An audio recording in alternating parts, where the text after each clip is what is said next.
Hello મિત્રો, કેમ છો બધા? મજામાં? આજે અમે આવી ગયા છે વરાણા ધામ ખોડલમાના મંદિરે. જોઈ લો, આ ગેટ છે. તો હવે દર્શન કરવા અમે જઈ રહ્યા છીએ. જલારામને લાલોભાઈને અમે ત્રણે આવી ગયા છે. તો હવે અમે ચાલો પ્રસાદી લઈ લઈએ, પછી દર્શન કરીએ. ચાલો, તો જો તમારે પ્રસાદ લેવી હોય તો આ દુકાને તમારે મળી જશે વ્યાજબી ભાવે.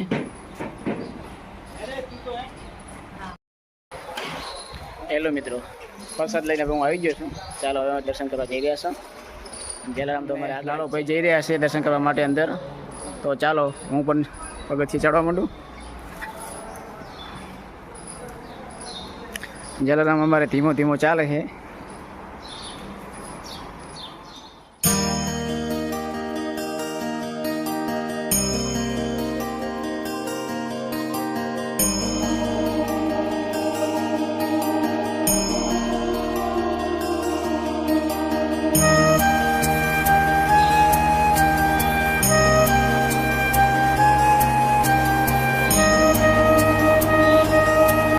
હેલો મિત્રો, દર્શન અમે ઉપર કરી દીધા ખોડિયારમાંના. નીચે પણ સ્થાપના છે, મેન સ્થાપના. તો ત્યાં પણ અમે દર્શન કરવા જઈ રહ્યા છીએ. હું તો પણ નીચે આવી ગયો છું, જલારામ નહીં આવી રહ્યા છે. તો ચાલો, તો દર્શન તમે પણ કરી લો, વિડીયોમાં કન્ટિન્યુ રહો.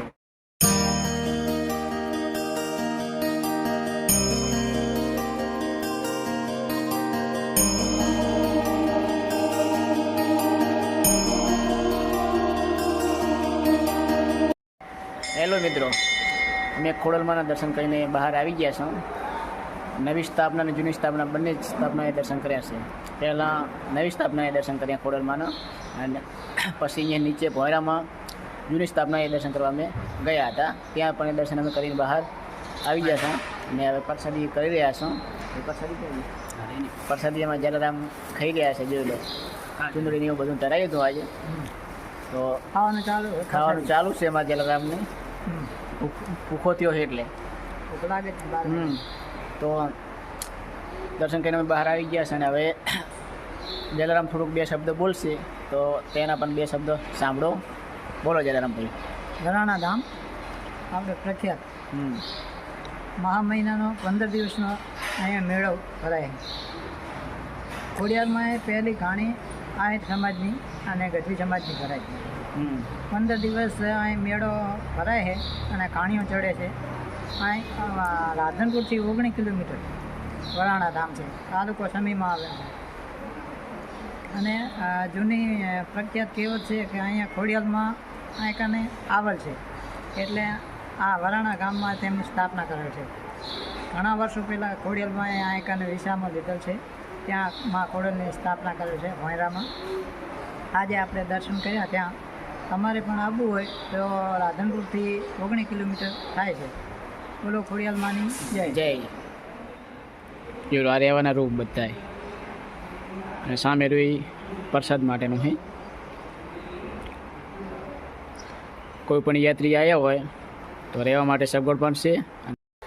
હેલો મિત્રો, મંદિરની એક્ઝેક્ટ બાજુમાં બેસવા માટેની જગ્યા પણ સારી છે. જોઈ લો, પાછળની જગ્યા બાકડા ખાલી પડ્યા છે. હવે એમાં જલારામની બેસશે એવું લાગે છે. પાછળ આવેલો છે. થાક્યો છે વધારે? થાક્યો હેલા? ના, થાક્યો તો નહીં, ભૂખ લાગી. ભૂખ લાગી છે ને?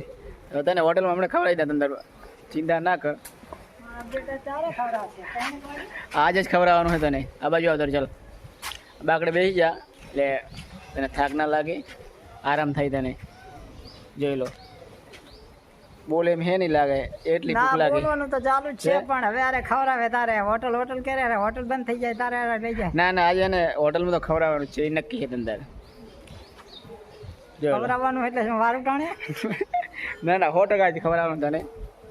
તો તમે પણ ખોડલમાના મંદિરે આવ્યા હોય તો પાછળ તમારે બેસવું હોય, અને ક્ષેત્ર ચાલુ છે તો તમારે અન્ન ક્ષેત્ર તો ચાલો, એની ચિંતા નહીં. એ તો દર પૂનમે હોય ને, કે કાયમ ચાલુ હોય? કાયમ ચાલુ હોય. જલારામને વધારે ખબર હોય એટલે કાયમ ચાલુ હોય.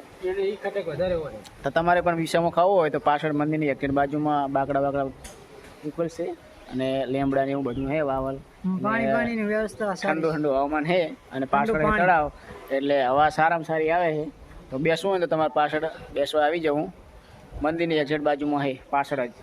તો અમે તો બેસવા આવી ગયા છો, પણ તમે પણ આવી જાય તો હા શું કેવું જલારામ હા આવી જાય હો અને જલારામ હવે અમારે થાક્યો એટલે એને હવે આરામ કરાવવા ચાલો તો વિડીયોમાં જોતા રહો જો મંદિરની એક્ઝેક્ટ બાજુમાં પાછળ તળાવ આવેલ છે આરી જોઈ લો ઘણા વર્ષો જૂનું તળાવ છે આરી